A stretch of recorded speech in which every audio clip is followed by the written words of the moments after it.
Peace. Peace, y'all. Welcome to the Full Notice Podcast. Today we have a very beautiful and special guest, and this is exciting. Yay. Yeah. This is really exciting. This is fun. Yeah, first time too. A first timer. Oh yeah, my first podcast ever. Yeah. I'm nervous. No, I'm a little nervous. This is just literally casual conversation. Okay. Yeah, because I mean it's not live. Like Okay, yeah, yeah. it's not live, so we're Some things can be Yeah. Yeah, edited. but when we get to the next studio, oh yeah, we're going live. Live? Oh Yeah. God. Oh, it's gonna be Big fun. leagues. Yeah, this is gonna be fun. if you could just introduce yourself and let us know what it is that you do. I'm Amanda. I'm from New York, but I live in New Jersey now, and I do a lot of different things. It's hard to put myself in one kind of category, but I like to consider myself an artist just because I'm very creative in everything that I do. And I just do a bunch of different things. So New York originally from I grew up in Brooklyn, and then I lived in the Bronx for a little bit, and then I came to Jersey to be more civilized, less ratchet. oh man, you came from the From New York. Mud. So I have like a question that I think that it is, our audience is definitely going to want to know who you are. What is your story? What got you to where you are today, right? So what is your story, and how was your upbringing in New York and your transition to Jersey? So, where do I start? I guess I'll start when I was very, very young. I'm adopted. So I was adopted when I was 13. I do know who my birth parents are, but they were very, my mom was very abusive and like on drugs and just not fit to be a parent. In fact, I was very neglected when I was young, around between the ages of 4 to 6 years old. I was walking the streets by myself. And I always point to this story when I'm talking about how I became an entrepreneur, just because I really feel like this is where it started for me. And it's this one specific story. I was 6 years old. My grandmother had given me these Louis Vuitton wallets, just a bunch of these wallets she didn't no longer use. And she gave it to me just for me to have, to play with. And I remember I was hungry. My mom, like I said, she was very neglectful. She'd be asleep all day. My grandparents weren't always available to watch me. Those were my second caretakers in addition to my mom, but they were old and couldn't always watch me. So there was one time I was alone. I was hungry. I had my toys. And those were these wallets. And so I was like, I can sell these wallets and make some money. So what I did was I took this little cardboard box and I set up all the wallets that my grandmother had given me. And I walked into this 99-cent store across the street and started selling these wallets. And I made $11. And I was so hyped. The first place I ran to was the Chinese restaurant to get my shrimp fried rice and chicken wings. Okay. And I feel like that was my beginning as an entrepreneur. I took something that I had and I sold it and I made some money out of it to get what I needed. So I started like that. I was in foster care for a little bit, but I was lucky enough to be in touch with an ex-girlfriend of my biological father. This gets a little complicated. All right, I have to explain it the right way. So my real father was with my real mother at one point. They were married, had me, then they split up. My mother then found this boyfriend and she was with him from when I was 3 years old. Now this boyfriend was very, very abusive. He used to really, have you ever read A Child Called It? The book A Child Called It? My story is very similar to that. So I encourage you to read it because it's very interesting because, child abuse is not something that's talked about in detail so much, but it's when you hear about it, it's fuck, it really gets you to thinking. Her boyfriend was just very abusive to me. She was then abusive to me as well. They were also on a lot of cocaine. So young people too, they were 21, 22 years old, so yeah, then my grandparents lived in the same building as my mother and her boyfriend. My father had gone on to start dating other people. and my grandparents were getting old. My grandfather had found out he was getting diagnosed with he got diagnosed with cancer. He knew he only had like a year left to live. So he was just like, I remember foster care was like his biggest fear for me. Like he used to tell me stories. Like he was just like, in foster care, they're gonna starve you. It's that like he had me scared of foster care. And he was scared of foster. He was old. So think about, they were kind of like stepping in for my mother when she couldn't. But realistically, like, I mean, they were over 70 years old. My grandfather was like 82 or something like that. Like, so they were very old. They couldn't take care of a toddler, you know? So they did what they could. But when he got diagnosed with cancer, that's when he was just like, okay, I'm not going to be in control of what happens with Amanda anymore.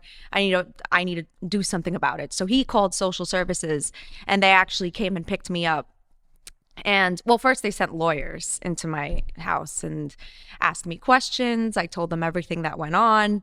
And then they had me removed the very next day.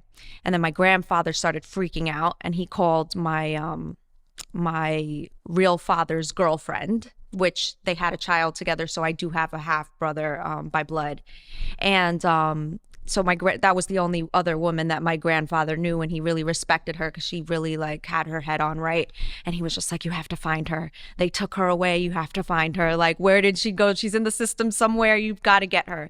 So I eventually ended up in her care, and like she went through these parenting courses, and it's a very complex system when you want to adopt a child. It's really like, yeah, I know that system very well because I call him my brother. mm-hmm. He now passed. Oh, I'm sorry to hear that. But yeah, I technically I adopted when I was, Listen, his mom Mm-hmm. was an angel. Like Yeah. that's what she did. Wow. She took in children like a true angel. Like I'm not just Wow. saying, I'm not being biased. Like she took in many children. We've seen a lot of children come in and out. How many kids did she adopt? total, she had probably like 8. Oh, wow. Yeah, like over time, like she would take them in for some time, Mhm. and then they would go back to either relatives. Oh, or- okay. It's just like so a foster. it was like in and out. Mhm. But the first child that was adopted, I actually adopted him when I was like 22, 23. Really? And he was 17, 18, and no, he was 16. And he, but not to get into that. I could go into that later Yeah. on, but That's a whole story within itself. It gets really complicated when the but system I know the gets system. involved. Yeah, the system is. It's like even heaters. Like heaters have to be covered. Oh yeah, uh-huh. Yeah, it's very- The windows have to have gates on. Like my my adoptive mom had to give up like her bedroom, which she never complained about it at all, but like just because like it had windows, and like in her apartment she had another bedroom, just didn't have windows in it. But because like the agency made sure, like they were just like, she needs to be in a room with windows. So she gave up her bedroom so that I could be in a room with windows. Yeah, that's how it is. Yeah, it's a very strict system. But So your brother's girlfriend adopted you. That's what you were. my father's ex-girlfriend, which is the mother of my brother, they had a child together. She adopted me. Yeah. So my mom tried to get me back, but she was absolutely psychotic. Like, I mean, she wanted me to say that I lied about my experiences as a child, which is like, why would I make things up? Like, I'm an 8-year-old child. I'm, asked about treatment that I faced when I was a kid, and I'm telling the truth, and she was telling me that I'm lying. So she, I guess, tried to get me back, but failed. So the adoption was finalized when I was 13. And I was adopted by my adoptive mom, which is my father's ex-girlfriend. And then she remarried. So her husband adopted me. And then they just raised me through my teens. So how was that with regards to how they were treating you in that household, in that adopted household? Was it all love? Was it like a loving home that because sometimes adoptive parents can be very loving. Sometimes they're just a bit more standoffish towards towards like the children that they adopt. You know what I'm saying? So how was your experience with that? Well, they did very much include me in their family as if I were their own. I mean, I just feel like I always sensed like an out of place feeling. And I don't know if it was because maybe some of the ways they may have treated me, but I also feel like it could have been a little bit of insecurity of how I viewed myself as someone kind of entering their family. An outsider. As an outsider, you know? So like, I can't put the blame on them and say like they were mistreating me or whatever. Do I feel like they treated me like 100%? Like, do I feel like if I was hanging on a cliff against one of their own, if they would save me over the other? No, I don't think so. Okay. But you know, they did take me in and they gave me a good childhood. I mean, Christmases were as equal as it could be. Like, you know, I was included in that. I was included in holidays. You know, I was raised like one of their own. Right. You know, emotionally, I do feel like there was a little bit of mental and emotional abuse there. Do I feel like it was deliberate, or do I feel like they were trying to be malicious towards me? No, I just feel like they were also young too. You know, it's a perspective thing. We didn't connect fully because, I mean, I knew who my parents were, you know, and I'm sure it was rough for them, you know, having to experience, you know, an older child knowing who their parents are. Like, I'm sure, you know, when you adopt a child, you want your adopted child to see you as mom or dad, you know, you want them to say, hey, mom, you know, but that wasn't the case for me. Like, I called them by their first name because like, I just knew who my parents were, you know? So, you know, I see both perspectives. But I do. They did take me in as their own. I do recognize that there are kids who go through group homes or have to really bounce around through different families. Like some, you know, some of them experience unfortunate, you know, child abuse and child sexual abuse even within, you know, their foster parents. And thankfully, I didn't have that experience, so I got really lucky. Yeah, that's rough. So you're in Brooklyn this whole time? So Brooklyn, when I was young, after I was adopted, I was in Brooklyn. Before that, I actually lived in Astoria. So technically, I should say I'm from Astoria, Queens. You're not representing Queens? But the thing is, I lived everywhere. So it's hard to just say like, I'm from here, I'm from there. Majority of my life, I can say Astoria was my beginnings, Brooklyn was my teen, and then Bronx, like uptown, was just like my young adult years. So pure New Yorker. Yo, the Bronx, man, little ratchet. So wait, you brought apple juice? Yeah, what? Like, you don't carry around juice boxes? Nah, man, but that's interesting. I've never seen that. You always like apple juice? Is that your thing? Well, no, this one's fruit punch, but yeah, I'm an apple juice drinker. Yeah, I love have little healthy juices. skin. Like, you have healthy skin. Really? Yeah. I don't even. You don't think so? I don't drink water. What? At all. Like, I'm sipping water now. Like, I have to be in the mood I take for that it. back. But like, I actually don't drink enough water. Really? I should. Yeah. If you drank water, I mean, your skin looks healthy, so it's working. By the grace of God. But is it the apple juice? Honestly, I really don't know. What do you like? What do you drink if not water? Soda. No way. A lot of Coke. I'm Really? a Coke addict. Yeah. Soda. Yeah, The yeah. soda, not the drug. I'm severely addicted to soda. Really? Like, I really love soda. Really? I mean, that's new. I need it. Really? Along with my coffee. And then with coffee, I like to wash it down with like a little That's bit of mad water. caffeine. I know it's OD. Like, You're gonna get I hope I don't. Stones. She's gonna be like, you know what? Like, Tipsy. it's probably, God forbid, but it's probably gonna take for that to happen in order for me to like fucking grab a drink of water. But Really? Nah, talking to us, man, we gonna have you drinking water. Yeah, yeah. you I will. mean, Because this is a start, right? Yeah, I mean, it's a start, guys. All right, so I have a question because we know that you are a professional tanner and a professional like Spray lash. tan artist. Yeah, and lash artist. Yeah, it's specifically artist, and you also teach other women how to do that. Yeah. So what made you get into that business, and tell us a bit about that? So I was always into like beauty, like I like the salon world. Like, I was always curious about it from a young age, from like when I was like 8 years old that I remember my mother, my real mother, getting like highlights and getting her hair dyed, and that like always like fascinated me. And I got my first job when I was my second job actually. My second job when I was 15, and I was working in a hair salon, and I got an assistant position.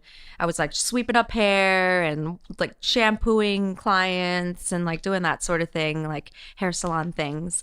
But I, got to meet some pretty cool people, like just actors, like when I was younger, like from shows that I liked. Like, have you watched Sabrina the Teenage Witch? Yeah. Like, so do you remember Aunt Zelda? Yes. She walked into the salon. What? I was 15 years old. I was starstruck. I was just like, you're Aunt Zelda. Like, I grew up on that show. So, like, it's really cool.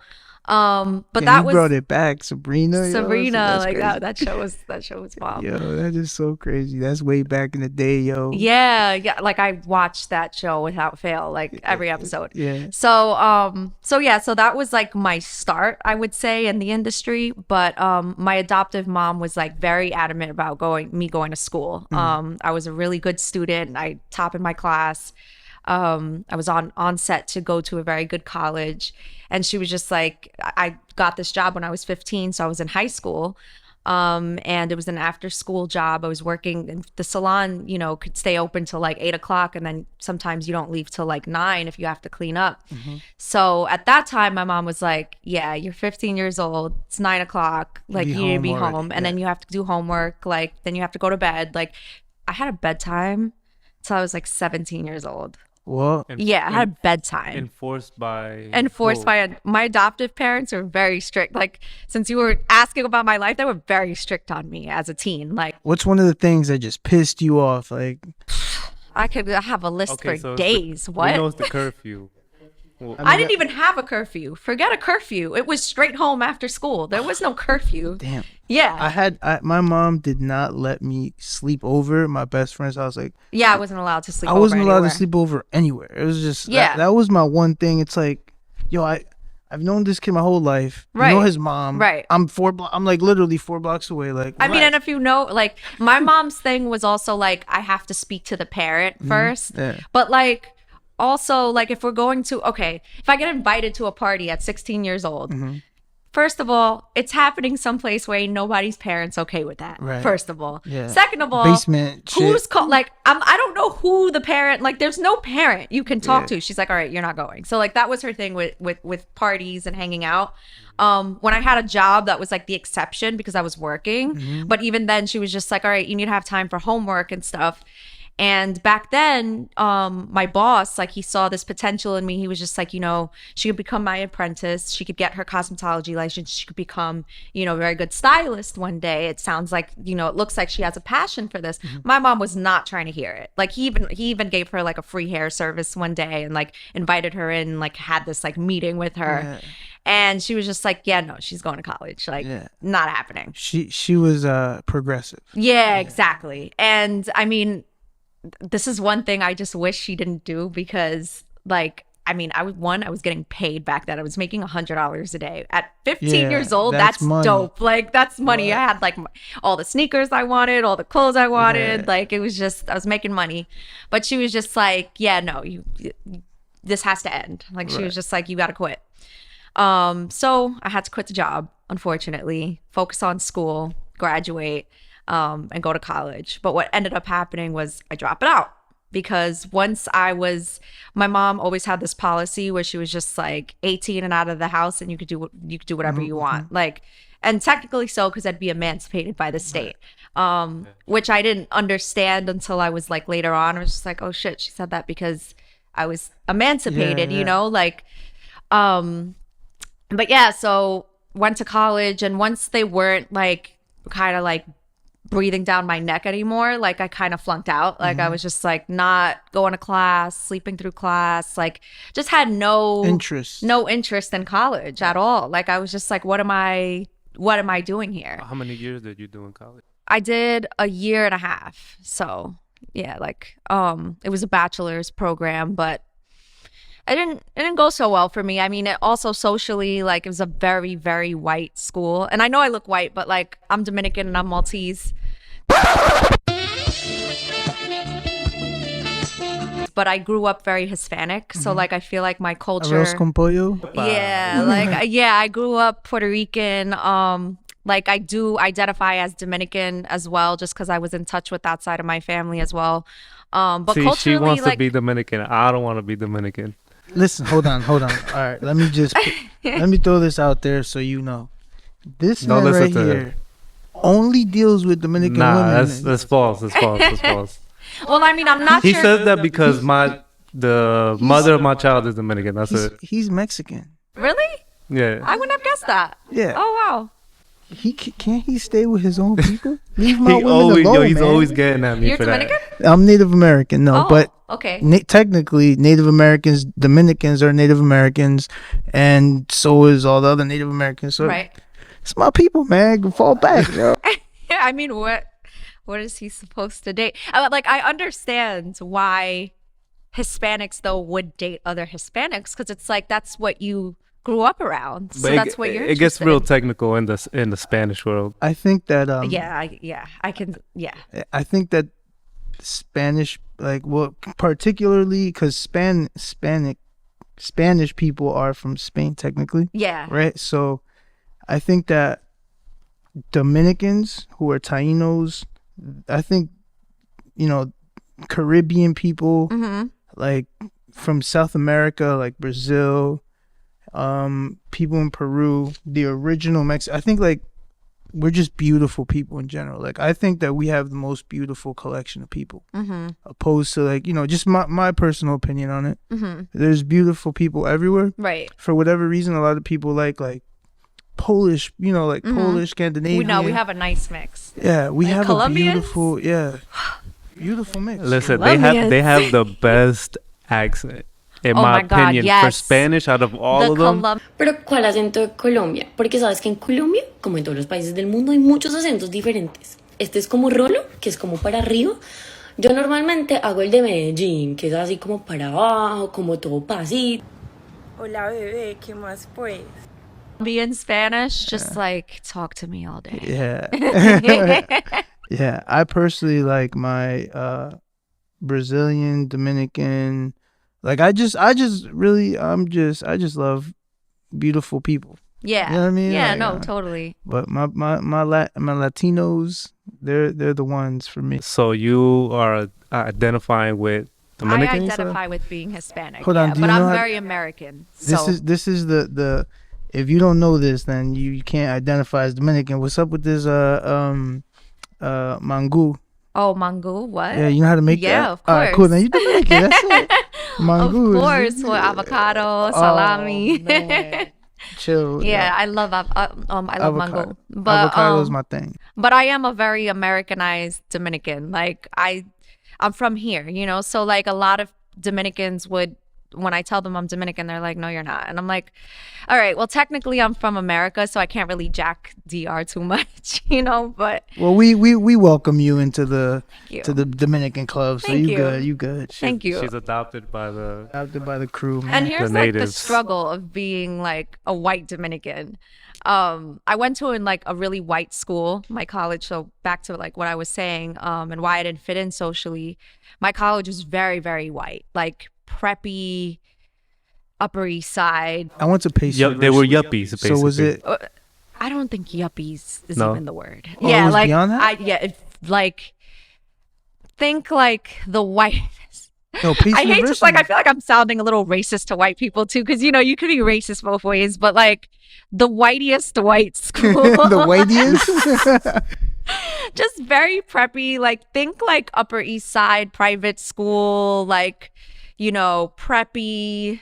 They got the shorts with the shorts with with the polo. sweater tie around, yeah, the like- Okay, yuppies. Yale type. The Yale type, yeah, exactly. Like so, I didn't fit in with their people. I just didn't fit in. I was tattooed. People referred to me as hood because I came from the Bronx and Brooklyn, and I just didn't speak their language, I guess. So all properly, so it was weird for me because I found myself in this place where I wasn't white enough for the white people, but I wasn't Spanish enough for the Spanish people. So like I was in this in between. I hear a lot about that, like mulatto children. They don't know they can't mesh with anyone. It's like it's hard. And like it's funny because like the other biracial people that I met, we always gravitate to Black people. Like that's who we end up fitting in with the most, because we're more welcoming. And like I also just kind of feel like and all my life too, just like important people in my life, they were all Black. And they were the people that like really stood up for me when like they saw me being, so just like kind of back to my childhood, like I feel like there were some aspects where I was treated like unfairly, and like I needed someone to kind of, I was always me, like defending me, you know, like so to have someone kind of like step up and be like, have my back, like, and it was always a Black person. And I feel like it's like being adopted into like a family that wasn't your own and kind of feeling like the odd one out just like gave me this deeper understanding of like how like Black people must feel, you know, like they know what it's like to be ostracized from something, from a group of people. And like I felt that my whole life, like literally my whole life. And I feel like this is why that's like Black people are the type of people I connect with. I feel like we get each other in that way. I don't know how we ended up talking about race so quickly, but like, that's back cool. to school, like we love any conversation. Like this is it's full notice, baby. We could talk about aliens, white people. Yeah, it Black just people. goes like it's all connected. But yeah, so like back to my story, I was in this really white college, and like it just didn't work for me, just because like I can like speak your language to a degree, but like I'm from the hood, like I am part of that world as well. Like I don't look at people from the hood and think like, ew, you're ghetto, get away from me, or you're dangerous, get away from me. I don't look at people like that. And like that was kind of the mentality up there. Like everyone kind of thought the same way. Everyone kind of lived in this bubble, and it wasn't for me. So I dropped out. I got into this really toxic relationship. It was like my first boyfriend, which I won't go into too much detail about, but like I started stripping. I was working at the strip club. Like I kind of lost myself for a moment. I was just like, This was after college? This was after college. I dropped out. I was like, all right, well, I have to make money. So the fastest way to make money was the club. Did somebody bring you in, or you just... You know, I actually looked on Craigslist, and there was an ad on Craigslist where they were looking for dancers, go-go dancers. And I was like, what's this? And I went in for the audition and got the job. Not that it was a really, like, take that with a grain of salt. Like, it was just like, walk in, you're hired. Yeah. And I went in and you know, you just were dancing on stage. And I was just like, all right, like, this is easy enough. And guys threw money at you. Was it dancing? You know, there's different kinds of clubs. So was this like, you know, the white people club, or was no, like this was like, no offense, but this was like a Mexican spot in Corona, like hole in the wall, like I'm offended. Go-go I'm offended. spot. That's it. No, this dude. the clientele was typically Mexican, and it was just like this hole in the wall, like literally in the middle of the hood, but it wasn't topless or anything. It was just go-go, and like you'd go on stage and you'd dance, and like guys come in, get drunk, throw money at you. It's a good gig. I actually have a question about that here somewhere. But basically, my question was like, being in the nightlife, you know, did that jade you towards men? Did you learn a lot about the nature of men and how they are? Like, how was that for you, that process? Like, because, you know, the nightlife, it's very eye-opening for someone who may not really know like the nature of men, and men could be very aggressive. Some men are really simpy. Some other, you know what I'm saying? Like, what did you learn from that experience? So I was in nightlife in two different points of my life. I was in nightlife when I was 18, 19. So I was just like a kid. And then I was in nightlife recently as an adult. So I feel like as a kid, I didn't really know what I was doing. I just I had my youth. I was really young. I needed to make money. I was hungry. I went made money. I didn't really understand what I was doing. I didn't understand like things that could go wrong in the industry. I got really lucky. I didn't have any scary experiences as a kid. But I feel like as an adult, I got to learning that, like, how can I say this? I kind of learned a lot of things, but in terms of men, I mean, the type of guys that go to the club are simps. Let's just be honest with you. 100%. Like, you're taking your money. A lot of guys will take all the money that they have just to throw it in the club. Like, if there's nothing more simpy than that. I'm sorry to say it, like, and I've No, don't be sorry. Talk to them. Let them know. Like, I've marketed, like, so, I've profited so much from these simps, and it's like, and I hate the word because it's like, I don't want to Categorize them. I don't want to villainize them. They put money in my pocket, at one point in my life. You know what I'm saying? Like, do you, if you enjoy that, fine, but it is what it is. Like, that you're not, and granted, you're not going to find your husband in the club. Like, that's just, and it's weird for a woman because I feel like a lot of women of today are like not living intentionally. They just kind of are like, well, I need to make money. I'm a hot girl, so I'm going to work in the club. And then they, working in the club, they receive all of this attention. Like, you get all of this attention that you wouldn't otherwise get, like, on the street, like, as a normal civilian. Like, you literally just, all these guys are at you. And then it's very easy to believe that these guys are actually into you. Like, they actually want to date you. They want to be with you. They want to change your life.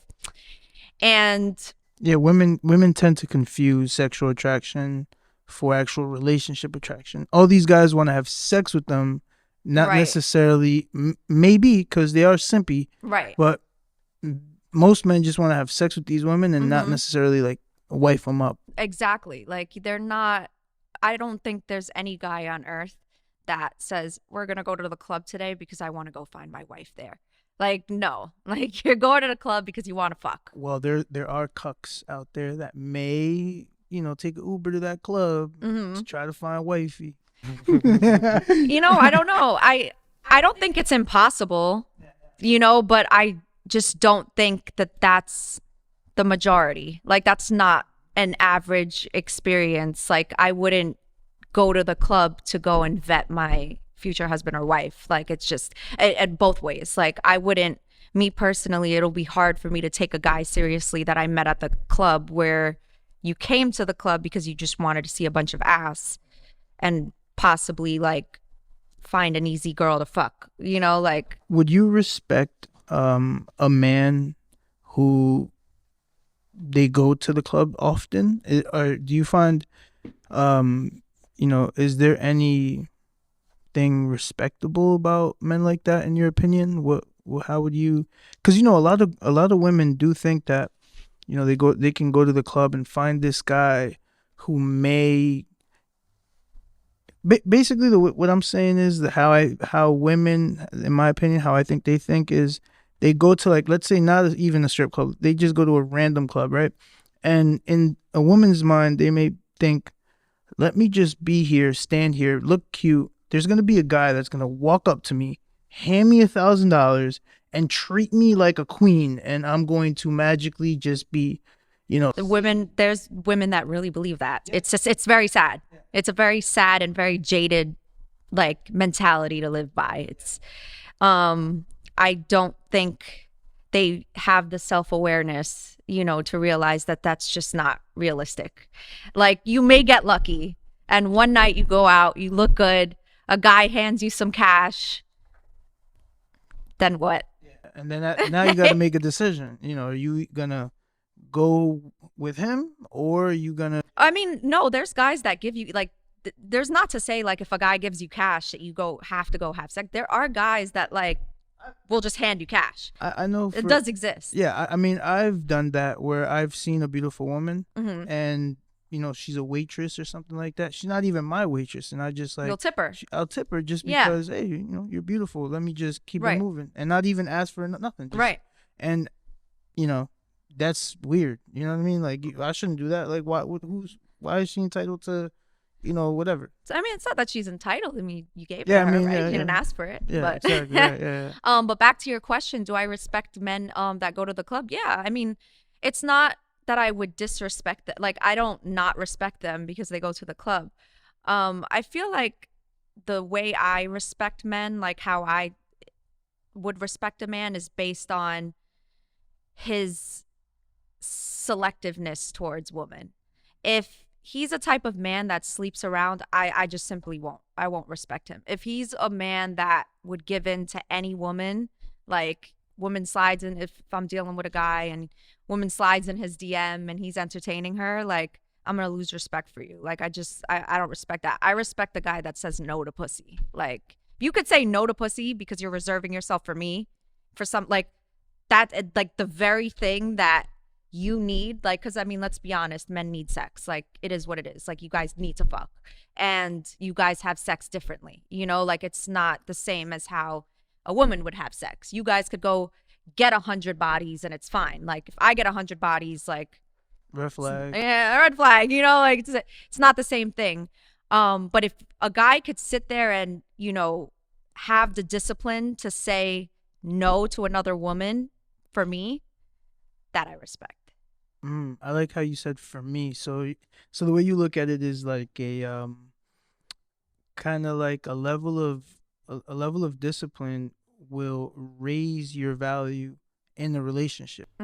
It's not necessarily like, I mean, of course, I think about your role in society. Like, I do like a man that calls the shots. Like, I do like a man to be making some money, like, however, like, granted, like, this is where self-awareness comes in, because recently I worked in the nightlife and then I decided to stop working the nightlife, and I realized, okay, I want a man that is going to respect me, that is going to want to provide for me, but I can't be out here with my ass out on display. Like, typically men with those traits, like, if I want a man that has a high social status, makes a lot of money, does all this, then I can't be out here. I'm just gonna attract the simps. I'm just gonna attract the men that are just gonna kind of do whatever I say. They're not gonna take the lead. Is that the main reason why you stopped the nightlife?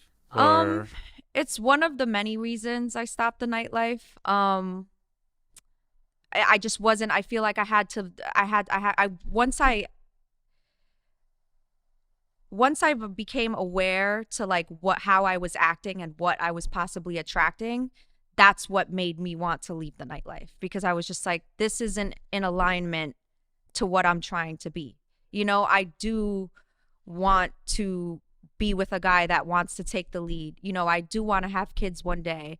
I want to be able to step back when I'm pregnant and not work and have someone, my partner, kind of like take the reins. Yeah, I do want that traditional role. And I realized that, okay, I think I have to tailor my behavior to behave in a more traditional manner.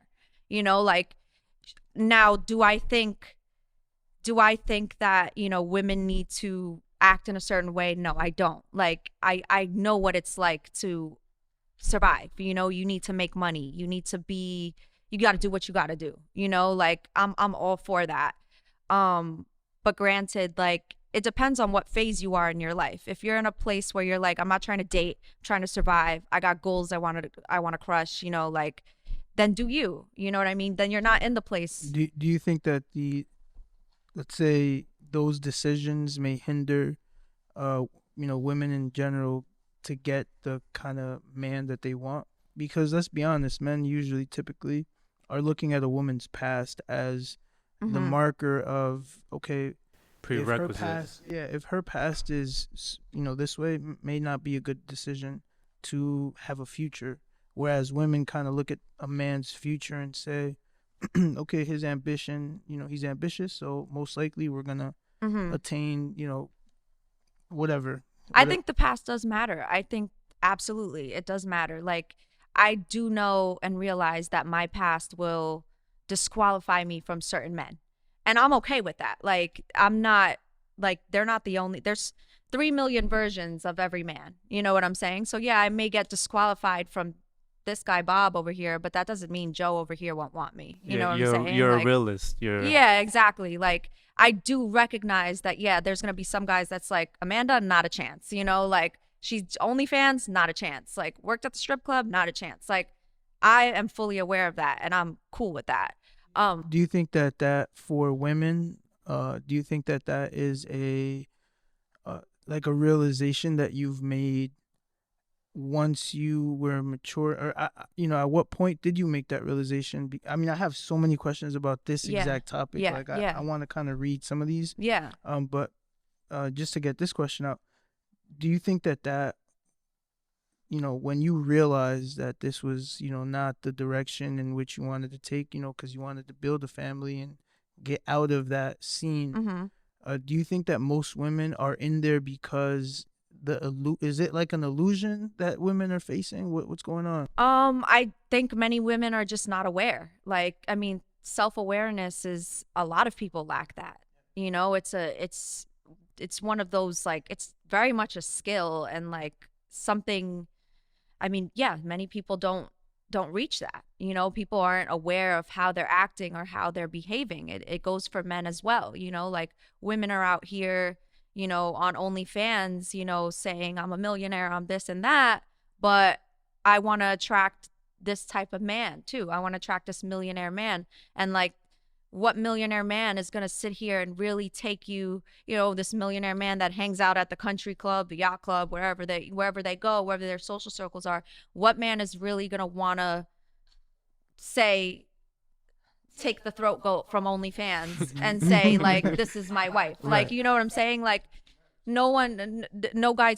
And so like women, I just feel like women aren't being aware to that. Like I don't have a problem with you doing it. I don't have a problem with you doing it, like do it if you want to, but just be aware of how you're behaving and what you're, the consequences of those actions. The consequences and maybe what you're attracting. Because a lot of the common theme that I hear amongst women is like, I make all this money, but I keep attracting these beta men, like, or these men that like don't make as much as me, or they're broke, or they're this or that. Well, that's what you're doing, that's the type of man you attract. You're going to attract beta men. You're going to attract men that are okay with you making all of the money and you taking care of everything and like you taking the reins. Like they will be okay. So like, granted, you will find a husband if you still engage in these acts, but is it going to be the man you want? Like, is that the man you truly want? If it is, cool, like keep continuing, do what you do. Like, but in my opinion, right, like I think, and this is just me, I think that women are kind of inherently a little lazy. So easy money comes with like problems always. So it's like,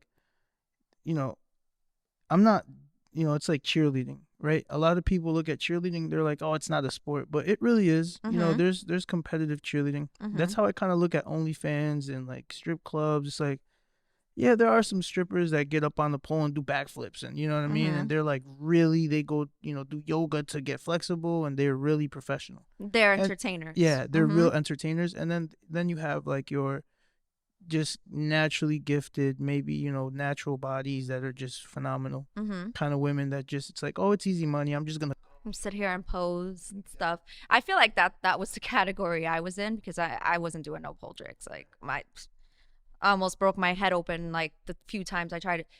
That was really embarrassing, but yeah, it's like, so these, this kind of stuff, like these kind of actions that just give women money, because it's like these men are just giving you money for being beautiful.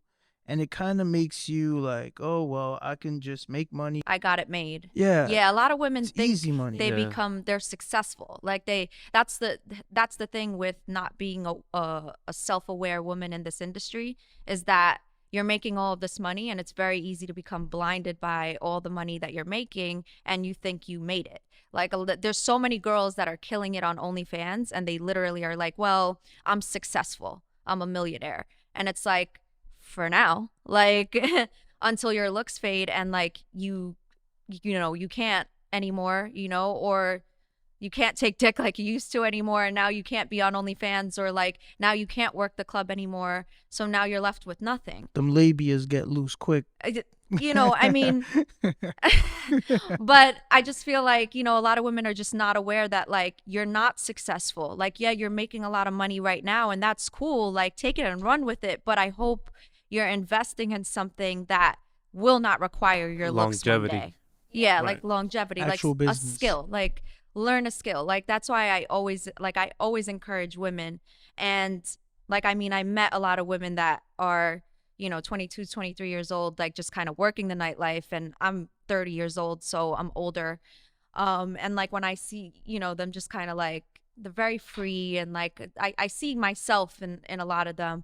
I always encourage them, listen, get a skill. Like whether it's you're doing lashes or you're doing nails or you're in college and you want to be a nurse, like whatever it is that you're doing, like this isn't forever. Like don't you dare think that you've made it or you're successful just because all this money is coming at you because you're a beautiful woman. Like this isn't it. This is a means to an end. Like it and that is it. Like you need to have an exit strategy. Why do you think it's hard? I mean, I can't imagine, you know, taking pictures of my butt and then getting, I don't know, $50,000 in a month. That's me a year, right? Like that's I could do other things as well. Like you know, I can maybe have a regular job and make my $50K and then plus that $100K and do that for 3 years. I mean, I'm pretty sure you can save up. Yeah. You know, 200,000 at that point. Why do you think that a lot of women, they're not actually like, I don't see women out here really buying houses or buying assets that really produce, like what is it that all these women are spending their money on? Because I don't really see a lot of like OnlyFans investor clubs or you know what I'm saying? Well, I mean, I think it's fast money, you know, it goes just as fast as it comes, you know, just like No financial literacy. Right, that.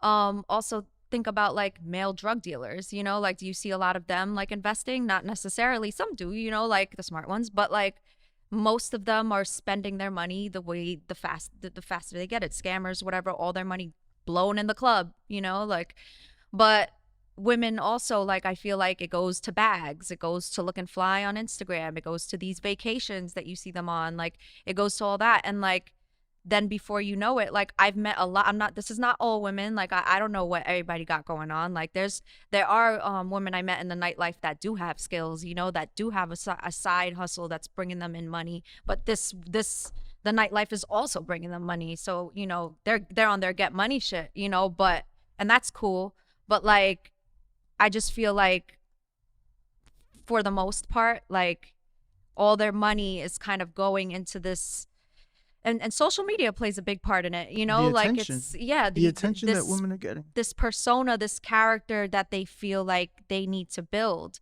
and live up to, and it's all fake. It's just not realistic. Like, how do you handle the amount of attention that you must receive? Your Instagram page, I mean, it's you, as soon as you go on there, it's a beautiful woman. Thank you. It's like, wow, okay, ooh, who's that? Like, let me, like, you know what I'm saying? How do you deal with all, because I could imagine the amount of attention that you're receiving from just like men. I can't even imagine. Wow. I mean, it's like I'm numb to it now. Like I get actually a little disgusted by it, because I'm just like, ew. Like I actually don't like, I hate to say I don't like attention with a public Instagram page, you know, that like, and I do post things, but like, I really don't like attention all of that much. Like when the attention's on me, and like if I'm walking out in the street, like, and I get like too much attention, like I actually tense up. Like I actually am like, I do feel uncomfortable. And then it brings me to this place where I'm like, okay, if I don't like this attention, all this attention that I'm getting, then my behaviors need to match that. So that's another reason why I kind of got out of the nightlife, and like I recently decided, all right, I'm gonna stop posting half naked photos of me on the internet. I'm gonna like tailor how I dress a little bit, you know, like tone it down a bit, like, because I don't want that attention anymore. Like at one point I did when I was younger. It's like I thought that's what I wanted. You think as a young girl. Was that attention for you know, maybe possibly getting like a husband, or was that attention more so like it's just the attention that made you feel good? I think as a young girl, like society kind of conditions you to like think that attention from the opposite sex is like what we live for, you know? And sure, like you want to find a husband one day, but I don't think that that's your life's mission. Like, but that's kind of like what we're taught from a young age. So when you're young and if you're not taught self-respect, which that's a whole nother topic that I feel like Dignity. yeah, dignity. And you know, I mean, it also starts with your parents and your upbringing and your Yes. environment, Your you know, culture. your culture. Like a lot of that goes into play when it comes to, you know, your self-respect and how you conduct yourself as a woman. A lot of women don't have that foundation. They don't start with that foundation. You know, it's very often than not.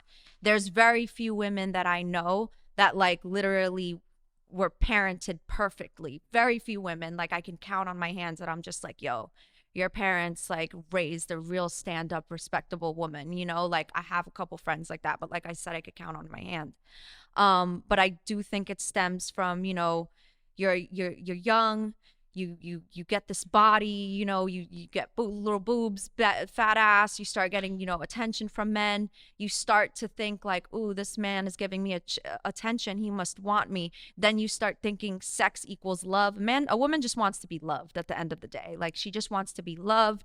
She wants someone to kind of like, you know, kind of swoop her up, you know what I mean? It's kind of like that's what she wants. And but the problem is she's easily fooled, you know? Like it's very easy to become like manipulated, you know, because you know all these men are giving you attention and they're lying to you too. They're disguising their desire to fuck you with like, oh no, I want to get to know you, or you're so beautiful, or like like all this stuff that will make a woman be like, all right, let me do more of this, you know? Let me just say this about guy game, right?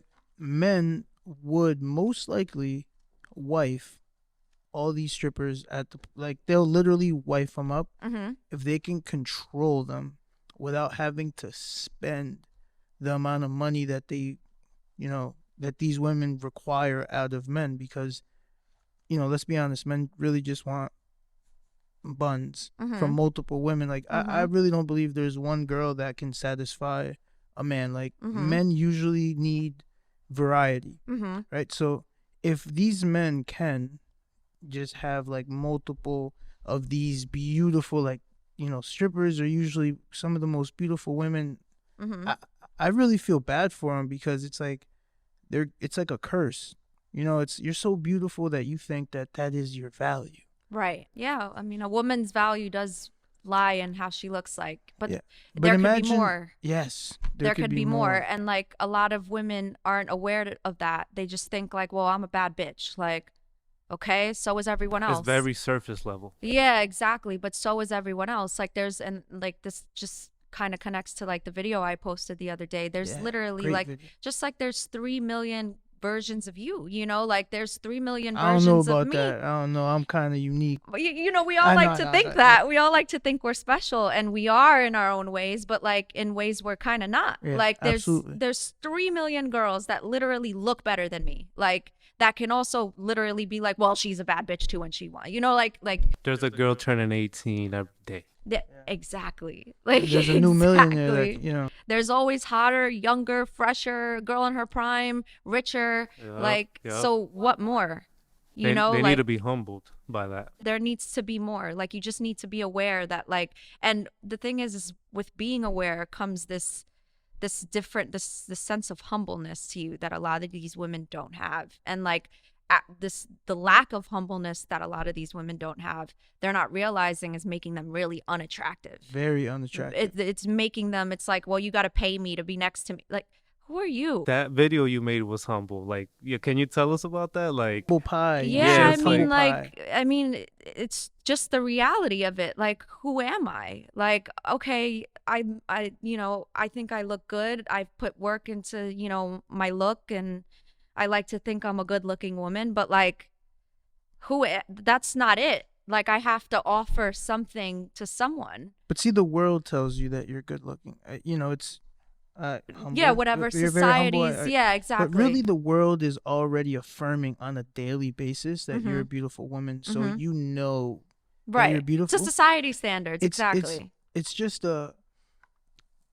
it's just how you've learned to control your ego Mhm. from just kind of like shitting on everyone else. Right. You know, it's like you don't think that you're better than somebody else because you're beautiful, but a lot of women do. And at one point, I was that woman. At one point, I was that woman that was just like, well, I'm hot and this is what I bring. And like, you're going to keep me around because I'm hot. Like, and then I was just, and then I wondered, like, there were some dating situations that I've been in where I really wanted this particular guy. And most of them were like the alpha male. And that's how I was acting, and I was pushing those guys away. I'm not saying I'm living with any type of regret, like it just wasn't meant to be for some reason, but like I can look back at my behaviors and figure out why they weren't attracted to me. Like I can see why. I can see how, like I was acting like my beauty was the only thing I brought to the table. Like I have a question for you. So I mean, you look like you're very knowledgeable of spirituality. Like, yeah, I know you're deeper. You know, you're deep. So you know about Gnosticism? Are you familiar with Gnosticism? no, what is that? All right, Gnosticism it's kind of like the knowledge of the inner workings of the mind. You know, Mhm. it's Gnosticism. It's like it's like, occult, blah blah blah Mhm. stuff. But so I wrote down a question that I wanted to ask you with regards to that. So Gnosticism emphasizes the importance of, like inner work, right? Mhm. So the inner knowledge of self, and the question basically is like, in what way has the nightlife impacted your own spiritual journey, right? Like you being in the nightlife and seeing uh hurt people. You know what I mean? Like Oh, these yeah. people are very hurt, damaged. Mhm. This is I don't want to say the lowest of the world, like people, because that these are good people. So, most people are good people. You're I'd right. like to believe. Mhm. So, but a lot of them are hurt. They come from traumas. Yeah. And being in that world where, let's say somebody who's religious, they're looking at that like, oh, this is the devil's world. Right. So like how has your spirit kind of gone through, the journey of being a part of that life, seeing it? How has that developed you spiritually? So actually before I started, I identified as a Christian woman. I was a part of a prayer group. We'd talk twice a week. We'd communicate through group chat. We'd have like prayer calls. I was very into that, and like I was going down the path of Christ for a moment. And then, life hit me, and I was just like, it was weird. It was like an overnight thing where I was just like, I need to do this. I need to make some more money. Money is the root of all evil. Exactly. And like, from a religious standpoint, you'd say the devil won. The devil pulled me into this place. Now I'm no preacher and I'm not going to preach, but I will say that like there is a lot of bad energies in the nightlife. There's a lot of it. And I was saying this on my way out, like in my final weeks in the nightlife. I was just like, I can't go. Like there were certain clubs that I was kind of avoiding because I was just like, the energy in here is bad. I don't know what it is, but there's a sense of, and I still identify as being Christian, but I also am aware that there is a supernatural world as well.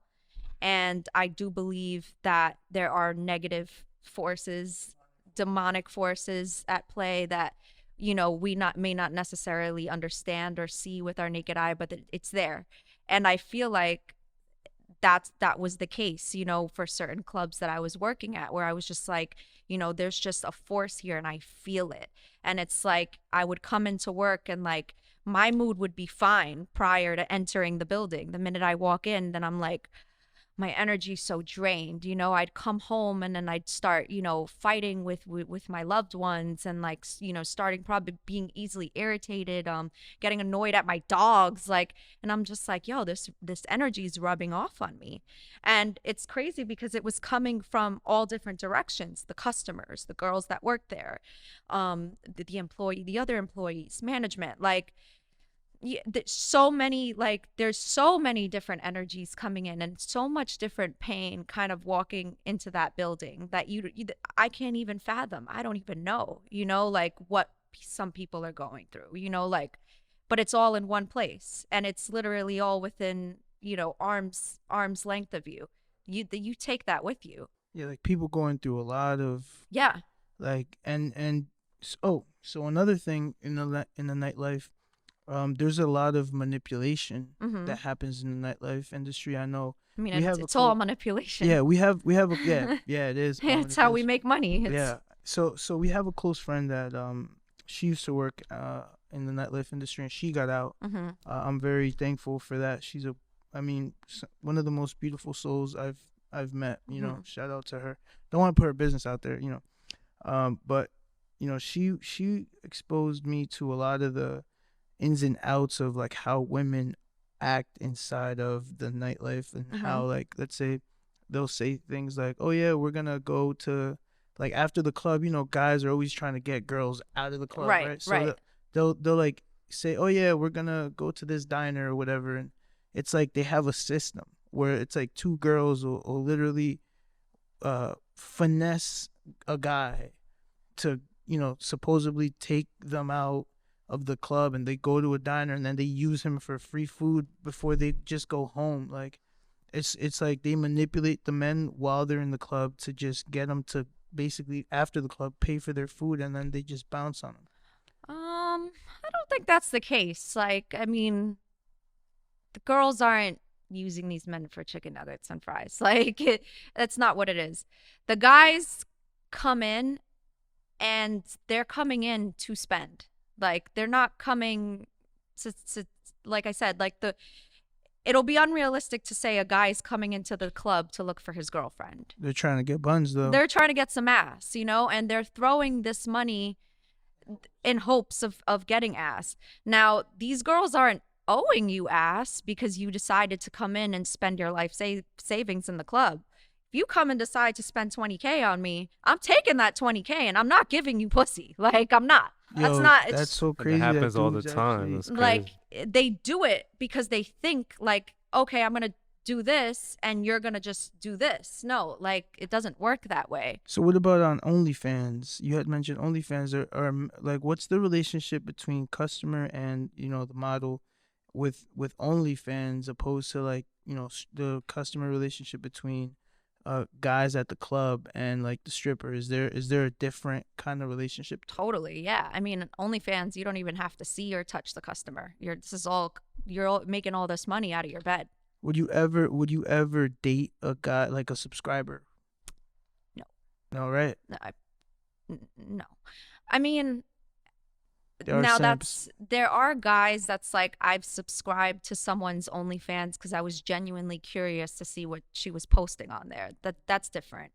But a fan, like someone who is truly a fan, it's weird. It's weird, and I think it's just like the man's, like, natural sense to be turned off by a woman who's on display. It's my natural sense to be turned off by a guy who's, like, beta and, like, not being alpha and leader, and, like. So if it's weird, and would you say that many subscribers are men for OnlyFans? Oh yeah. So then there's a lot of weird dudes. Yeah, of course. What? Yeah, a lot That's of men. what states that. A lot of men are weird. Like, just like a lot of women are, like, loose.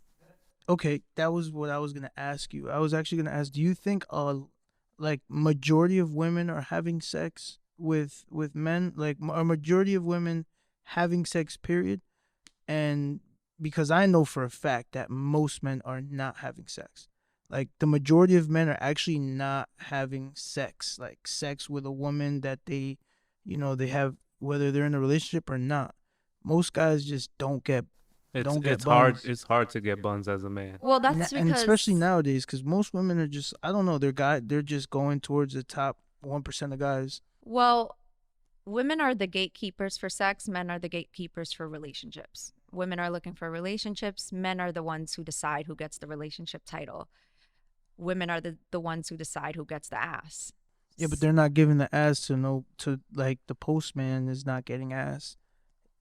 Even Debatable. Not anymore. no, this is like all my boys are guys. Like I know guys, and they're not getting buns. Mhm. And there's stats too. Yeah, To back up what we're saying. yeah. Well, what is it? 3 out of 4 men either haven't had 3 out of 4. That's 75% of men Mhm. haven't had sex in the last year, or have Or sexless. or are virgins. Okay. Wow. Virgins, yeah. Well, why is that? Like, Because most women don't they're not dealing with It's regular hypergamy. men. Yeah, It's woman hypergamy. hypergamy has taken such a grasp, where, because it's the accessibility. Like, how many men with blue checks are in your DMs? You know what I mean? I don't look at the blue check the same anymore. Well, now maybe not, but Yeah. I mean, but even before then, like, I just know that they want to fuck.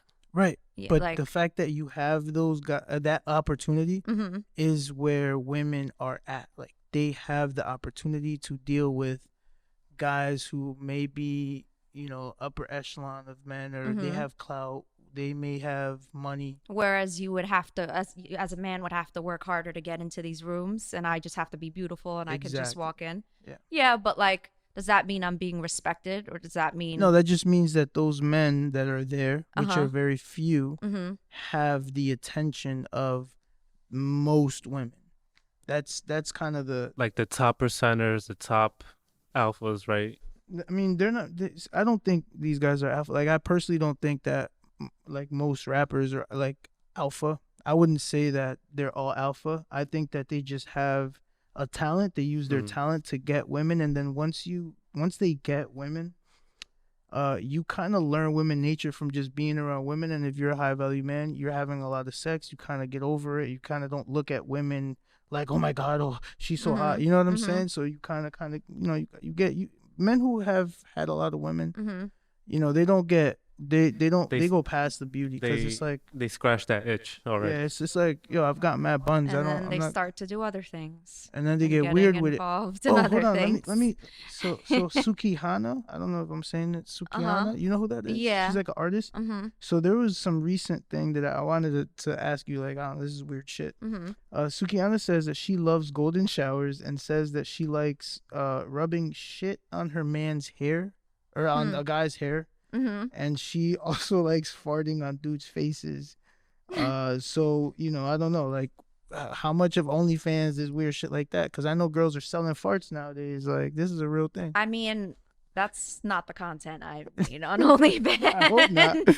But I mean, people are into different things. Yeah. Like, people have Their fetishes. Yeah. Like, there are. Have you ever had guys like ask you for some weird fetishes and stuff like that? I mean, the weirdest fetish I got was like guys wanting to buy my underwear. Like, Used underwear? They want to sniff. yeah, they're just like into that. I don't know. Like, that was the weirdest. Oh, that's so I mean, crazy. and What like, kind of demographic of men are these? I don't know. Like, this was on OnlyFans. Like, Oh, but so you like can't in tell? person, yeah, like in person, it's like it'd take a lot of balls for you to sit there and just like admit that, right? Let me Like, get your used underwear. yeah, like, Like, huh? how do you make that sound attractive? I don't. You know? I think you can't. You I can't. think I don't you know if you can.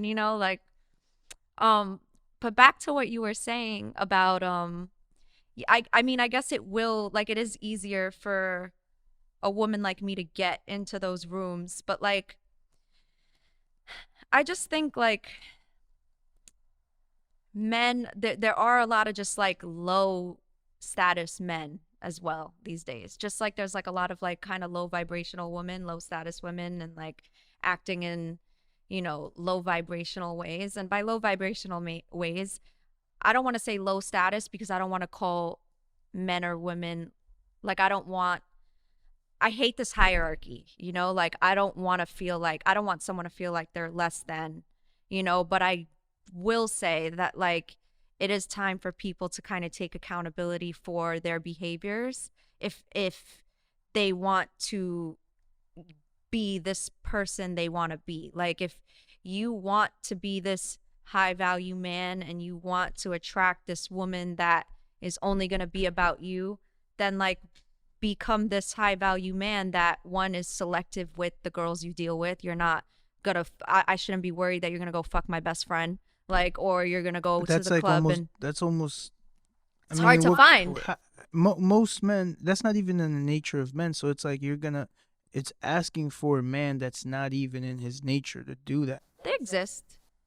Again, but I mean, the percentage. That's why It's it's hard to find. Extremely rare. It's already hard to find a man who makes $100,000 a year, and that's nothing. That's nothing. But you know, that's the thing. Like, it's not in his nature. I feel like as a young, growing man, like I feel like men do reach a point in life where they do want something real, where they're done with the pussy all the time. Like, you've done it all. You, like you said, you've scratched that itch, you know, and you want a woman that's going to listen to you, that's going to be your best friend, that's going to, you know, like maybe less, not so much of an emotional, playing so much of an emotional position as like a man would be playing for a woman, I guess. But like, you do want that at one point. Like, I never hear, like, especially like older men, like much older men, like, yeah, they play around, but like, I feel like they all also just want someone, like, to kind of just have their back. So men's nature is sort of like we want you in our house, just not in the same room all the time. All like, the we time. kind of want you Somewhere in there. the kitchen, Right. while we're in the living room. We want to know you're there, and not outside. Right. You know what I mean? Right. It's but we want to go when we go outside. Just stay in the kitchen. Yeah, just stay there. Like, just- yeah, we don't want you And be out. safe. We don't want- And Yes. yeah, we don't want you. And I'm okay with that if I don't have to, because I do realize that, like, it is, women are lazier than men. We are. Not all, I don't want to sit here and say all women are lazy. No, there are women that get their asses up and work and they do what they got to Yeah, do. in Like, general, though. Yeah, but in general, the majority of women are lazy. This And is I why think that sucks. it sucks, but like, that's why, like, we go to the nightlife. That's why we go to OnlyFans, because it's quick, lazy, easy, brainless money. If women could just all collectively start a girls group, you know, you guys defend each other with the craziness, but just start a girls group to convince all women to stop driving, right? Because if they stop driving, then there's no traffic, and to I'm a stop great work. driver. Yeah, but to Let stop me see working. how you park. Let me see how you parallel Oh, park. I can what in two turns? That, Two I turns? feel like, Yeah, 1, 2, yeah. Okay. Three turns. I feel like that's like the stand. Like if I could see you park, like parallel park. And you do it with flawlessly. Yeah, just then like, yeah. With finesse? Yeah, no, I can. I'm from New York. Oh, yeah, I can that's right. parallel park with finesse. What? All right, so like I think, you know, stop driving would be a good idea, and just stop working. If all women just stop working, then men could Misogyny. just be the. Well, I mean, it's not misogyny because that means I hate women. I I don't hate don't Oh, women. think- you know what I they'll say. don't They'll think, say that's like, misogynistic. I don't think we need to stop. I just think maybe it'd be nice to live in a world where, No boss babes. You could work, but just don't try to be the boss babe. Just be. I mean, let men be men if that's what you want, but let's talk about what that comes with. Like, I feel like sometimes when you let the man be a man, you let him provide all, get out there and do the He dictates the production rules. side, and yeah, he makes the rules, and then it kind of gets a little boring, you know, Really? like you get bored. So it's like, where's the gray area? Like that, and that's the thing. Children are the solution to that boredom, because you'll never be bored with a child. And a sister wife. And then you have the drama with your sister wife. And there you Sister go. wife. Look, you gave it like a if The thing maybe, is, right? I don't like to turn down. Like, I really do believe that we as human beings are not meant to be monogamous, and I mean that, like, On both sides? On both sides. Really? And Wow. like, yeah, like makes- people, when I say that, people are like, whoa, and I'm like, it's true, because first of all, I can't imagine being with, and God bless the souls of the guys that would be romantically involved with me after I say this, but I don't believe that I'm going to be with one man forever. Sorry. I'm sorry. What if Go what if around you have snatching the souls? child? What if you have a I- man's child? I will have a child. I do believe that like we would, you know, in an ideal place, we grow together and we stay together forever. That's in a perfect world. Like, but in a realistic world, if we don't grow together, or if we stop growing together, or if if we stop connecting, I'm gonna leave you. And if we have a kid or not, that's not gonna stop me from leaving you. Also, because I believe that our relationship has nothing to do with the relationship with our child. I'm not a parent, so I can't really speak from like that perspective, but I will say that your relationship, a child's relationship with their father, child relationship with their mother, are two totally different relationships. And then the relationship between mother and father has nothing to do with the child. I believe that you guys should still be able to come together as a team, co-parent, do what you got to do for the kid. And if y'all don't get along, or if you guys aren't romantically, whatever it is between you guys, that's your business. Even though statistics show that households that have two parents, the child ends up, better in the long run than children who grow up in single parent households. I mean, because I get what you're saying. Mhm. However, that ability to pair bond, I think maybe you may have lost that because the pair bonding, when you were a virgin, let's say, that first love that you may have, did you think the same at that point? Was it like, oh man, I love this guy? Because I mean, no. You were more so like, I'm gonna have sex with him and then I'm just gonna have sex with somebody else at some point. Like, did you think that, or did you think more like, oh, this is my guy, like I love him, this is my one? I lost my virginity in the stupidest way. Like, oh my God, and I mean, like, again, this like goes back to like your upbringing and your teachings. Like, I had to learn self-respect and, just kind of how to carry myself as a woman. I learned that through adulthood, unfortunately. Like, I didn't learn that when I was young.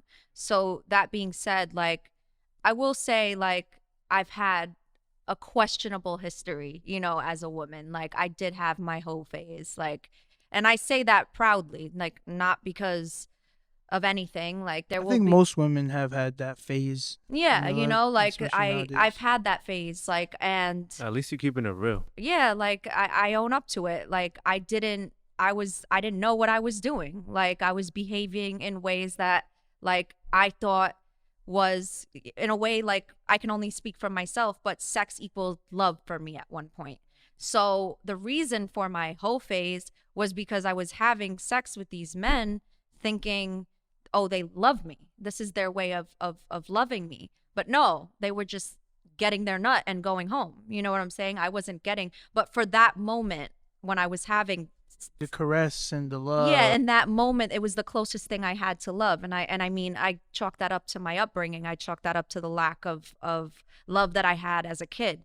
And then, growing up, I realized that's when I learned, like, okay, you kind of have to provide this love for yourself, like this love and this attention and this care and patience, and for that, whatever that the sex was doing for me at that moment, I had to provide that for myself, because it wasn't giving me orgasms.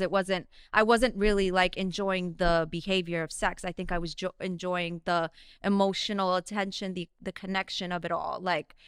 And then I had to provide that for myself. And then I had to realize, then you just learn the truth, just the inevitable truth that, men are going to try to get sex from you every day in every which way they can.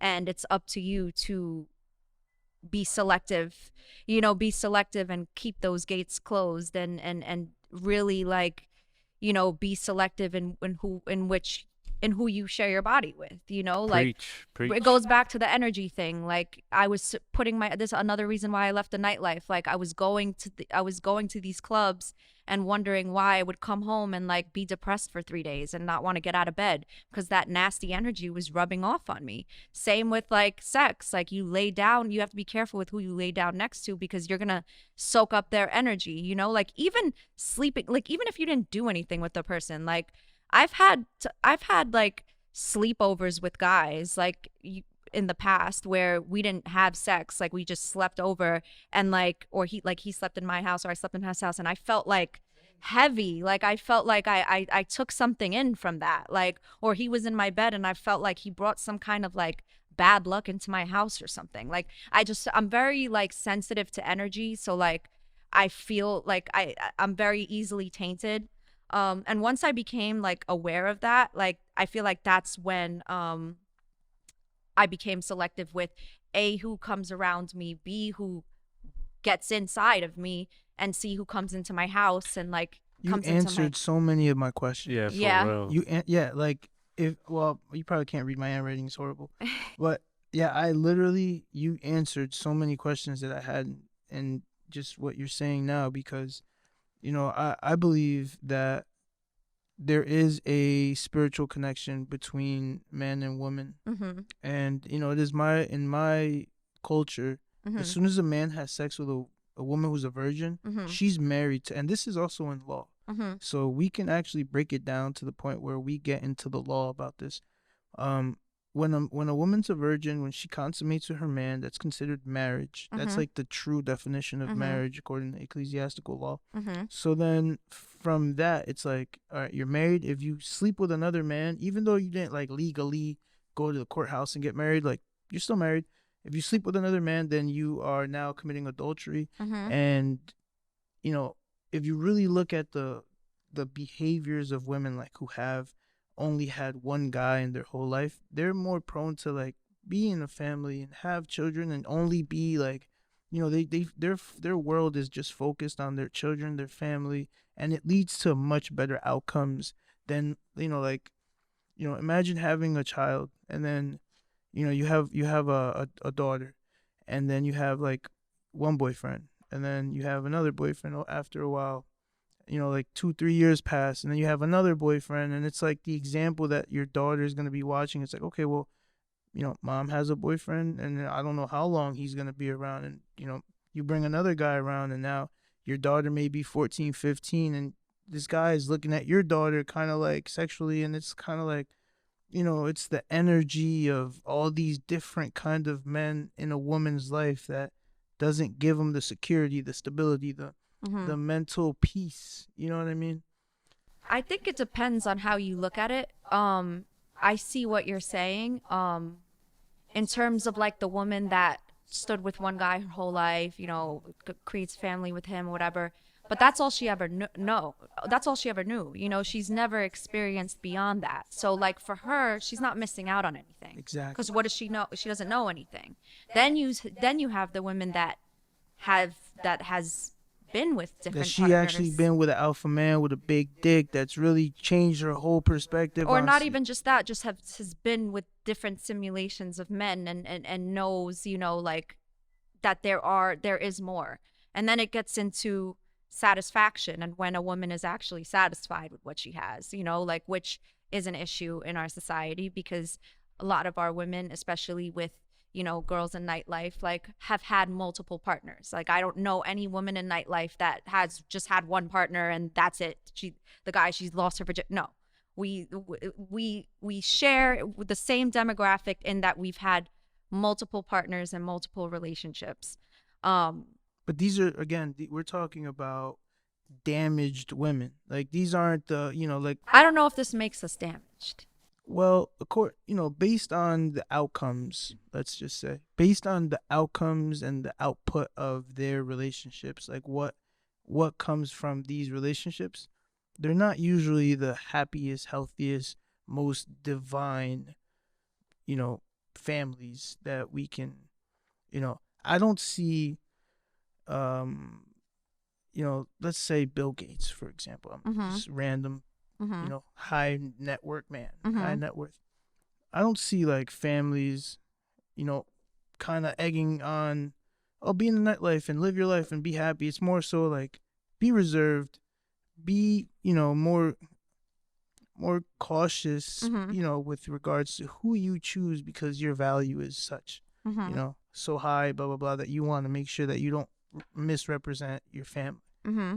So in my opinion, I think that not having families, not having strong foundation, not having culture, I think that's really where we have this is where, in my opinion, the promiscuity comes from, because I don't believe that all young children, like a young girl is not looking at you know, like, what is it, not Pocahontas, Cinderella, Mm-hmm. right? She's looking at the movie Cinderella and she's thinking, I'm a princess, I'm gonna have my king, I'm gonna live a happy life. I don't think girls naturally are just like, okay, well, I'm Cinderella, but I'm gonna have sex with the, you know, the guy outside who's like, The you know, steward. yeah, the steward, and I'm gonna have sex with then the water guy, and then I'm gonna Yeah. have, you know what I'm saying, like the cook. I mean, again, like it really goes into like awareness and just, you know, kind of just being educated, you know, like you can't sit here and say I want to be Cinderella and not act like Cinderella. Like if you're going to not act like Cinderella, like I know that I've engaged in like I know that I can be a masculine woman. Like I have masculine tendencies. Like Really? I know this about myself. Yeah. I don't see that. I mean, I don't know you, but I like to take control of situation. I like to be in control of situation a little too much, you know, like and a little too much in ways that I've never I've really said. met a masculine woman, by the way, because I Well, just don't think like women can match my think of these masculinity. boss babes. That's what they are. They're masculine women, and that's why they end up attracting beta men, because it just doesn't. You can't have both. Like alpha men and alpha women, it It won't work. clashes. It won't work. I've been in one of those relationships before, and it's just a constant competition. We're competing against each other because he wants to Overpower you. overpower me, and we're competing on money now, and we're competing. It just becomes like we're roommates almost. Like it's really really weird. So it's like That's because you have money, though. Most, I think money really corrupts women because it makes you a man. Because it's like, think about this. If you didn't have, like, this is why money for women, it's like it equates to having 1 foot out the door in a relationship, because you at any point Yeah. can say, whatever, I'm out. You know I what have mean? my own money. I got this. I have a friend of mine. Well, I mean, I can't even call her a friend. I met her. She's wonderful. I'm pretty sure that if I showed you her, she's from our area. Mm-hmm. If I showed you her, she's like, you probably seen her on the gram. She's like kind of famous or whatever. Mhm. Beautiful woman. And I met her at Sophia's. I don't know. Yeah, I like that Yeah, restaurant. so I frequent there, and I met her there, and blah blah blah. We're talking, and she tells me how she's going through something in her relationship, right?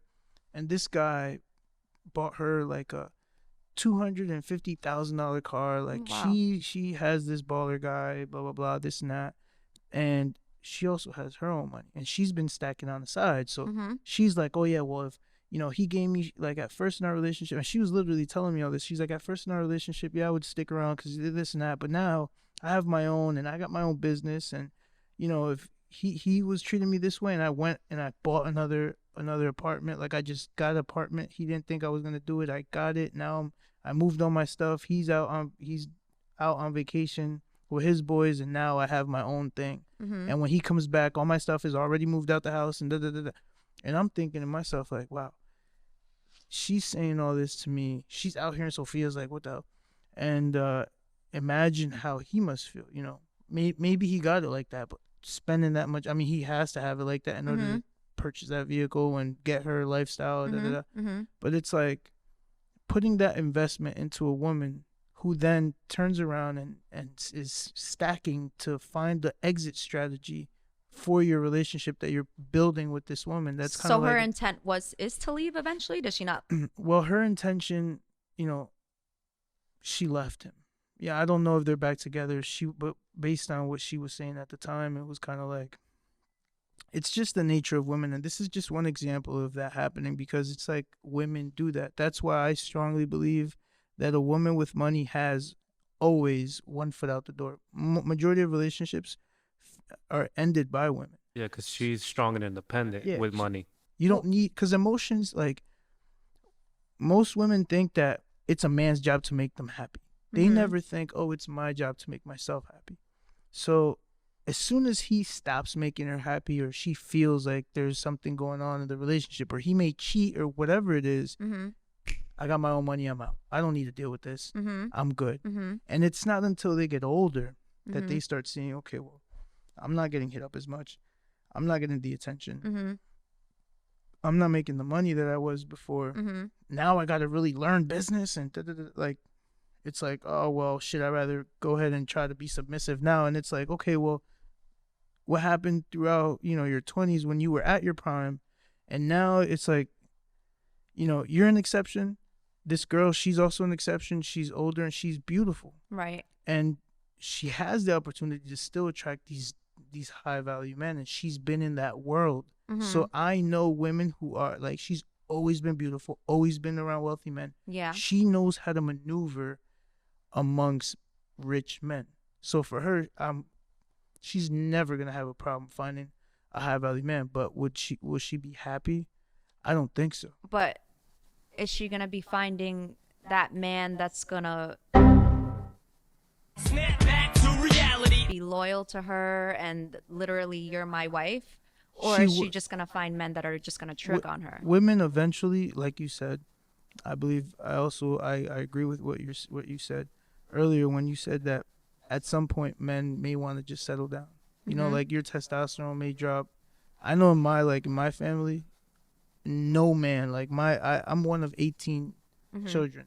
So I have 18 brothers and sisters, and my father was getting buns until the day he died. You know what I mean? And my brothers all, I have a 56-year-old brother who just had a child. Like, I'm the same. Like, I have like a high testosterone. Like, I'm very, so I can't put myself in that position, like in those shoes, because I know that I'm not going to be someone who's like, I'm 40 years old and I'm going to want to just be with one woman. Like, that shit sounds and crazy. men are in their peak in their 30s, Yeah, late I know. 30s, 40s. But there are men. There are exceptions. Yes, yeah. there are men who are like that. So I believe that, yes, she will find that, but that's not where I think she'll be happy. I think that her happiness already eluded her. She can't, in my opinion, I mean, whatever, it's just my opinion, I don't think that she can be happy because she's already damaged. You know what I mean? So it's like that innocence.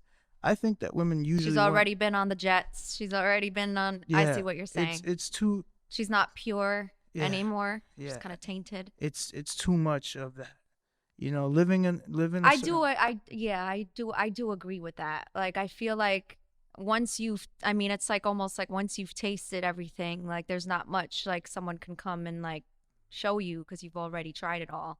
I just think like I'm very much about, like, for me, I can only speak about what I would look for in a partner. I'm very much like, I do well in like a team-based partnership. Like we're truly a partnership. Like, sure, like I can accept that this isn't going to be 50-50. It's going to be 60-40.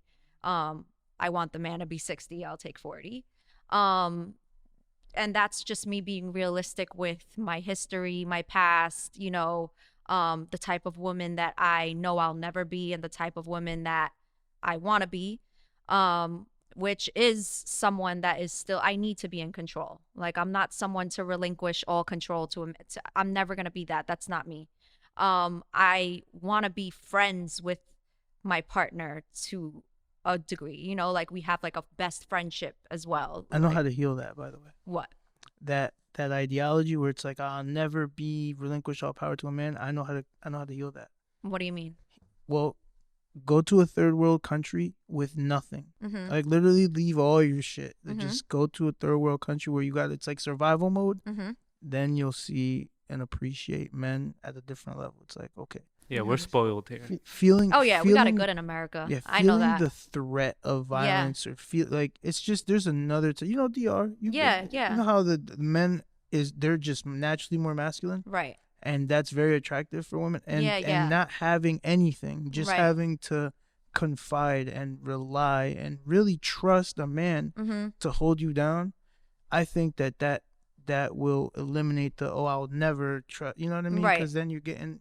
It's like, yeah, you can take care of yourself because you have it, but Right. if you don't have it, and then you have someone who has good intentions, but then everyone else around you doesn't have anything, like that may kind of. So it's not an embarrassment when you don't have anything because nobody has anything. So Right. it's like, I have nothing to lose but to trust this man. You know, like my neighbors are all like, everyone's messed up in the game. So it's like, Well, we're limited to our own like circumstances and experiences. Like for right now, you know, like based on like my life now, like how I live it in America, you know, yeah. this is what's true for me.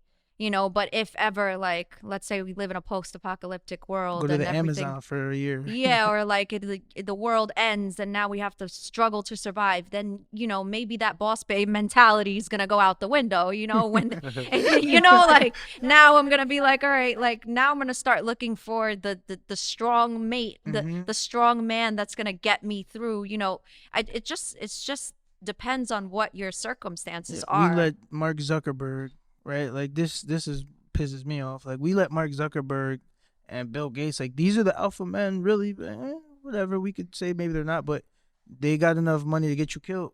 Mm-hmm. You know, you could disappear like that if Mark Zuckerberg really cared about you to that degree. Mm-hmm. Like these guys, it's no longer the guy who was strong enough physically to protect you from a bear or mountain lion. Mm-hmm. Now it's like the guy who's the nerd who's in control. Like we gave power to nerds, and nerds are like, I don't know. I have my opinion. I mean, but that's because that's the social climate of the world now. But let's say we do live in a post-apocalyptic world. Have you ever read The Road, the book The Road? No, I Have haven't. you seen the movie? I haven't, but I think I've seen the trailer of that movie, and I think that's like on my list to watch. You've got to read the book. Yeah. But I read the book and saw the movie. The movie's good. Like it's like a good summary. But Mhm. like you've got to read the book. But basically, like if we You gave me 2 books to read, but I'm like, Yeah. yeah. So let's say like we live in a post-apocalyptic world and everything is gone. All the businesses that we know, Apple is gone. Everything is gone.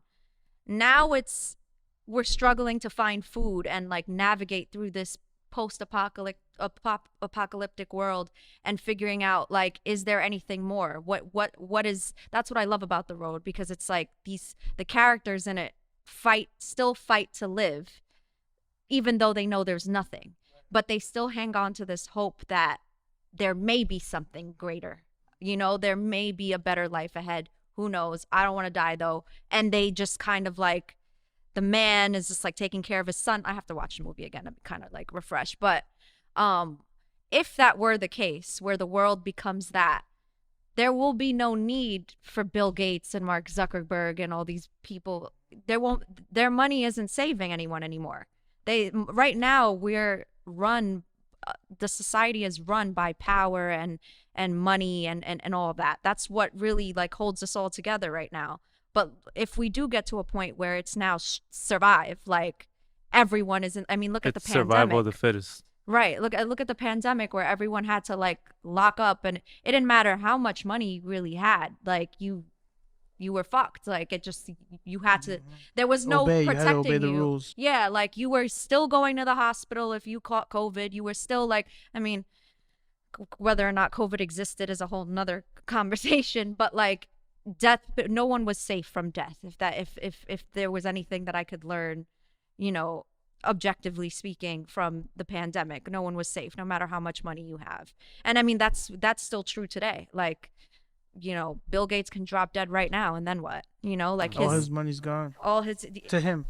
at For his- least. for Like his I'm sure family. his companies will continue and everything else will continue, but like when the world stops becoming about that, like Yeah. then that's when it'll become about now survival of the fittest. Like Right. AI, come save us, maybe, or don't. like Destroy us. So I don't know I what's don't gonna know happen. what's gonna happen. Yeah, I mean, but- it's coming. Yeah, it is. It's. I mean, it's already here. AI is. yeah. But What's in the Torah, what it says is, Bible. What it says is that at some point, specifically with regards to women, it says that women will eventually get to a point where they don't even have a rent. So what that is, it's a rope to tie your loins or your garbs, right? It says like women won't have belts anymore. It'll get to the point where all you have is like a rope to tie yourself, your clothing and things like that. It's like basically saying at some point things are gonna get so bad where you don't have anything. You're gonna have to make do with like whatever scraps and things like. That's crazy. Yeah, we gotta cut it short. Yep. So if Damn, what time is it, man? I love this. we got like 2 minutes, man. I know Yeah, oh my time God. flies. If you could like give us your plugins where we could find you. Oh, wait, one more thing. Wait, please, just for the clip.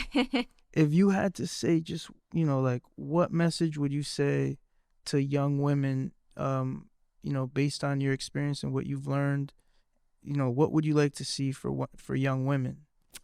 You look at the camera too, let them know. I'd like women to see themselves be more aware of what they're doing. And I mean, like, taking that step back and, kind of watching yourself act. Like, how are you dressing? How are you speaking? What types of messages are you, putting out to the public? What are you putting on your social media? Who are you hanging out around? Where are you going? Like, make yourself very, very aware of all of those things so that you can live a life of intention, as opposed to just kind of like living on autopilot, which I feel like a lot of people are doing, both men and women. Like let's stop living on autopilot and let's just like take accountability for what we're doing and responsibility for how we're living and the habits we're engaging in. There's and a word for that. It's called introspection, like reflecting on yourself. Right, exactly. Like, just be very aware. And I just feel like, at the end of the day, the goal is to be happy, I feel like, ultimately, for everyone. Right. As a man and a woman, we could agree that all we want is to live a happy, fulfilling life. Maybe you want kids, maybe you don't. Like, regardless, you want to be happy. So that being said, like, if you're behaving in ways that don't align with your happiness, then something needs to change. If you're not getting the results that you want, like, stop acting, look into your behaviors and cut out certain things, like, or make some changes where necessary. Because if you keep doing the same things and behaving in the same ways and hanging out with the same people, you're not going to get the results you want if you're unhappy with the results you're currently producing. So that's the message that I would. Okay. Yeah. So we appreciate you. Thank you for being here with Appreciate you us. guys too. All This was right. fun. This got like really.